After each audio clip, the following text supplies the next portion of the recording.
Welcome to Conversations with Cox and Kielseth, and to be more specific, that is filmmaker Alex Cox and myself, film curator Pablo Kielseth. Alex will join us by phone from his home in Oregon, while I sneak away from my office to call him from one of the projection booths used by the International Film Series, which has been screening foreign and independent movies at CU Boulder since 1941. We will keep our chats to about 20 minutes as we discuss whatever movie-related topics grab our fancy. Thanks for joining us. Okay, action.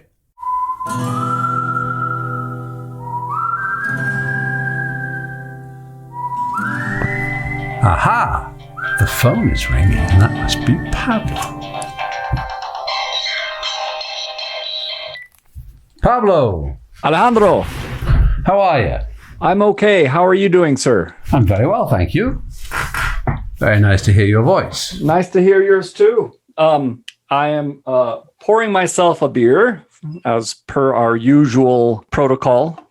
What kind of beer is it? I'm actually doing a mash. I saw that Boneyard, which is one of, it's a fine beer from your state of Oregon, Boneyard beer, caught one of their 6-packs. I'm mixing that actually with a lighthearted ale, which is a way of cutting it down a little bit so it's not so strong. And I'm having a beer called an IPA called a Descender, which was brewed in Bend, Oregon, but I don't have the can with me, so I cannot say the name of the brewery. Oh, well, that's all right. I have to wait until next time for me to reveal that, but it's very nice. Yeah, of course. Now, so you're back, right? You're back from Mexico. Yes, I came back last Friday. Nice. And everything okay? Like how was the just, you know, the shoot? Everything okay? It was great. Yeah, it was really good. I mean, there's some really good actors in it, you know, and so when you get to be around really good actors, of course, everything is deliriously fun. And yeah, so it was great. I had a very good time, and now back in the woods with Todd and the dogs. Nice. Oh, I wanted to give an update about the fact that, you know, we were talking about those, the Russian film that was shot in space and just recently completed. We are talking today on Wednesday, October 20th, just to timestamp our podcast. And it was actually just a couple days ago that the Russians landed. And can I share just a couple details about that I thought was kind of interesting? Absolutely. Well, the first is that it was revealed in the article I read how the Tom Cruise film that Hollywood was hoping to shoot in space was to have been directed and might still be directed by Doug Liman, of Swingers and Bourne Identity fame. But what I thought was really kind of riveting was reading about how, going back to the Russian film that just completed its shoot, not a lot of details have been released about the plot. The film is called The Challenge, but apparently the drama on the station got real on Friday when it was the whole space station turned out to have been tilted from its position in orbit during a test of the thrusters. And basically what was fascinating to me, of course, everything got corrected in time. There was only 30 minutes to correct what could have been. Oh, they would have hurtled into the sun. Something like that. But here's the sentence that really caught my eye. The station, which is the size of a football field, was tilted 57 degrees out of position. I didn't know it was the size of a football field. That's a big chunk of. Anyway, that's maybe they have great big solar panels attached to it, or great big propulsion units or oxygen tanks or something. I mean. Anyway, I just I'm having to resize it in my imagination for how I'd always imagined it. For some reason, I always thought it was like a little bit of a clunkier, smaller thing. But that's a football field floating in space. That's the size of it. Yeah. Anyway, so they got back, and so they were going to see the fiction film that they made in the space station. So yeah, well, I would guess so. It'll be available, I'm sure, in some way, shape, or form. But I do want to just quickly let folks know that we have got nothing but 35 millimeter films that will be screening from tonight, October 20th, on through next week. But we're focusing this week on Kurosawa and Jim Jarmusch. And the first film that we're focusing on is Drunken Angel from 1948. This was Kurosawa's seventh film. It was shot on some leftover and, sort of dirtied up set. But it basically has all the things that all the things for making it a noir neorealist film that would be familiar to anyone in the US or in Europe. And, because it focuses on the rougher edges of society, and it's got all kinds of, ethical dilemmas and just ordinary people with extraordinary situations. But I wanted to use that leverage there, since Drunken Angel by Akira Kurosawa is a film noir, to segue over to you told me that you'd been seeing some film noirs, basically tapping into some free archive.org. Yes. The archive.org website, where they have a special section in the feature film section entitled Film Noir. And if you go there, there's an amazing number of really quite good films. Such as? Please begin. Well, I started out, it isn't really a film noir, but I started out watching Spellbound, where the characters behave quite strangely. And it certainly has a noir look to it. But then I went to High Sierra, Double Indemnity, White Heat, Kansas City Confidential, The Big Combo, Kurt Siodmak's The Killers, and a film called Impact. Wow, that's a lot to unpack. So let's go back to High Sierra, the beginning of it.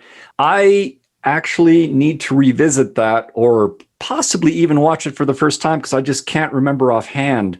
But I have a feeling that is there a possibility that there's a dog in High Sierra? Yes, it is. So you're thinking about the right film. I had it mixed up with another one. I had it mixed up with one where he plays a character called Dukeman T, but that was completely wrong. It's the one with the dog. And it's good. It's good. It's Ida Lupino, Humphrey Bogart, and a dog, and it's really good. Well, three things right there. You just said three things. You said Ida Lupino, Humphrey Bogart, and a dog. Animals are the best actors because they're actually not acting; they're just being themselves. So, you're going to get the right performance. Well, if you get them on camera, you'll get the right performance, hopefully. And you've certainly put your beloved dogs in many of your movies as well, I'm sure. So, yes, in later years, certainly the dogs became principal performers in the films, but that's just because it couldn't be bear to be parted. Yeah. Well, so tell me more about the highlights for the film noirs that you saw. Well, High Sierra is very good. High Sierra is definitely worth watching, and of course, Double Indemnity is a wonderful film. It's quite well directed and well written and surprising. Some very good acting. White Heat. The 50% of White Heat that is Jimmy Cagney is just wonderful, and then the 50% of it is a police procedural movie, which is less engrossing. But Jimmy Cagney in the film is, and his mother and his evil gang, all excellent. And what else? I thought that actually Siodmak's The Killers was very good, was very well directed, very well lit. And there's an interesting way that it's a sort of investigative film, gradually through flashbacks we learn why such and such happened. But the director manages to play a lot of the scenes in single takes by having the character who's doing the remembering just like turn towards the camera. and start, telling their story, sitting down over the pot of spaghetti and telling their story. But it's a very economical way of projecting the narrative without a lot of intercutting. Mm-hmm. So that was a kind of interest. Stylistically, I thought that was perhaps the most interesting of the films. But they were all very entertaining. And weirdly enough, the last one I started watching, because I would be in every evening. If I had a call time the next day, I would hardly be out of my room, and so archive.org beckoned, and on the last day I found Winchester 73, a Western in the noir box, and thought, this is very strange. What's it doing in the noir section? But started watching it, and sure enough, Winchester 73 is a noir Western. And I got halfway through it, and then I had to go to work because it was a night shoot, and so I still haven't seen the end. Well, I think that's a good plug for listeners out there who are still avoiding, going out and just want to, watch some things at home and are on a budget, right? Archive, is it on a budget? Like watching films for free. These have been uploaded, and sometimes they have Portuguese subtitles. Most of the time they don't, and we must just be grateful that someone has uploaded these fantastic film noir to this site.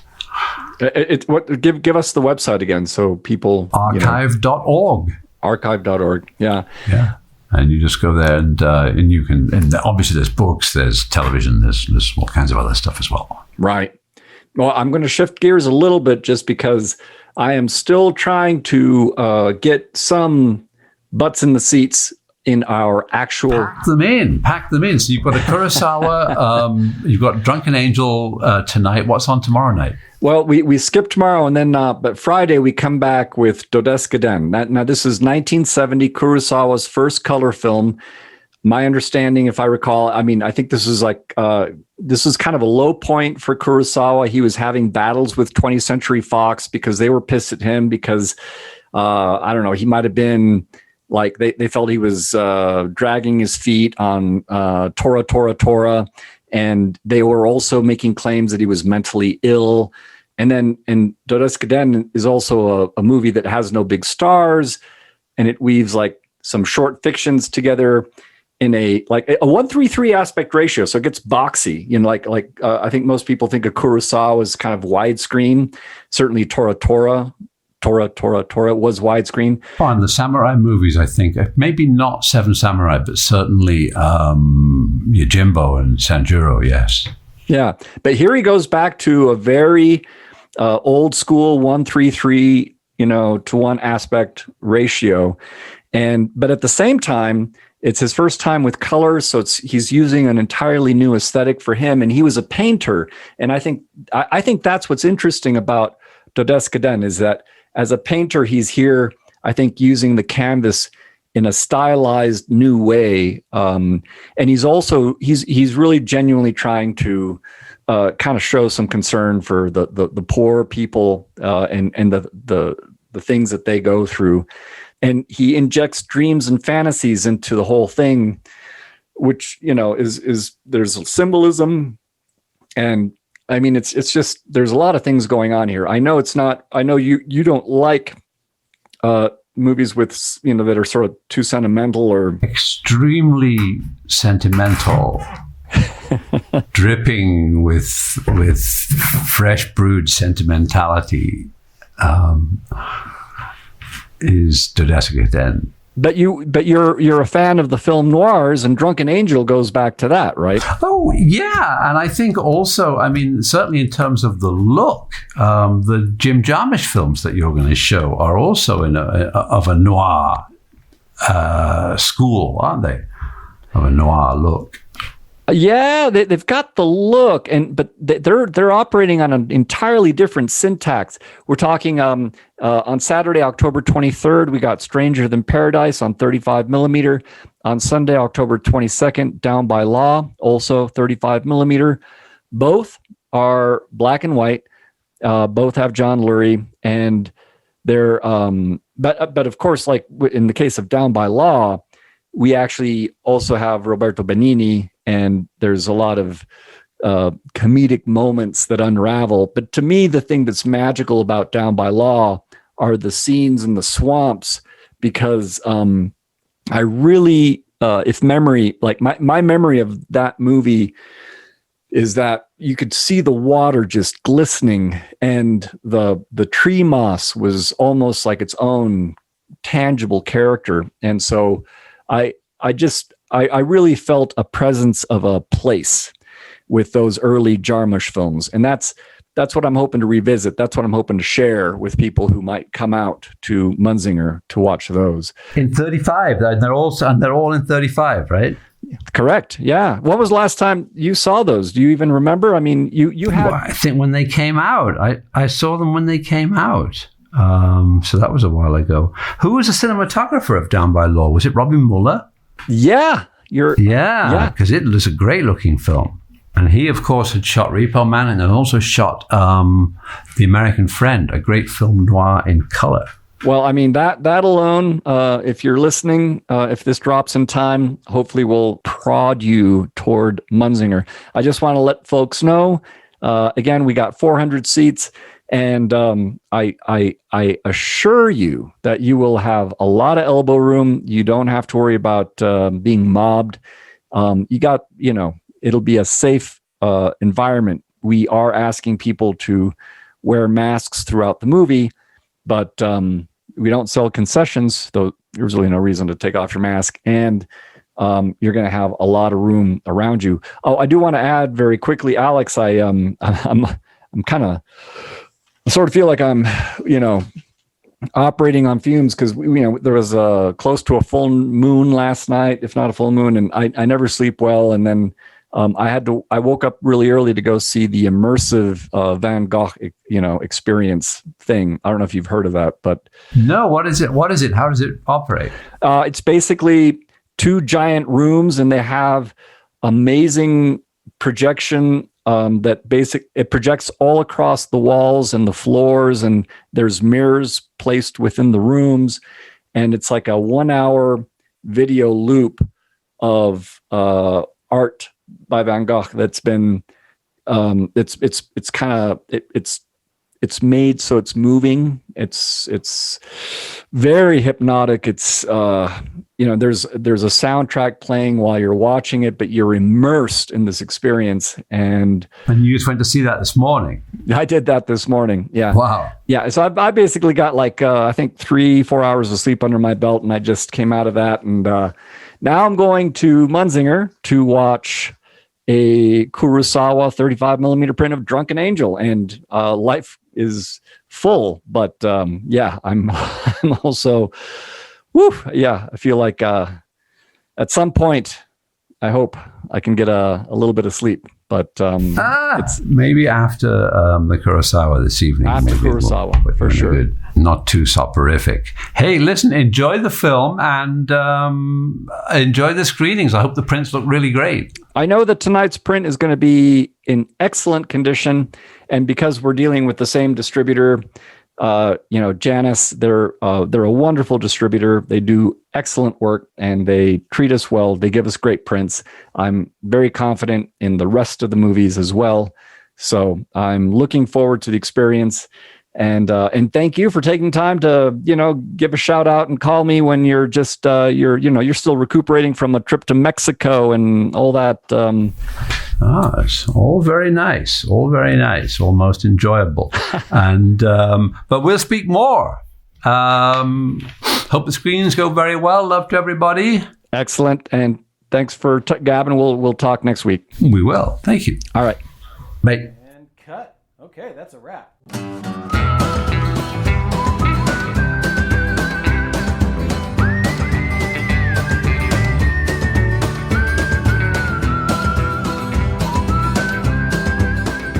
This podcast was made possible thanks to the technical support of Jason Phelps.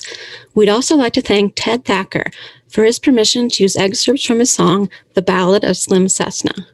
To email in any suggestions and or comments, send them to pablo@internationalfilmseries.com. We're all very excited to get back to movies wherever it is safe to watch them on the big screen. Please support your local art house theater. That's where the real movie magic happens. Thanks again for listening, and have a great day.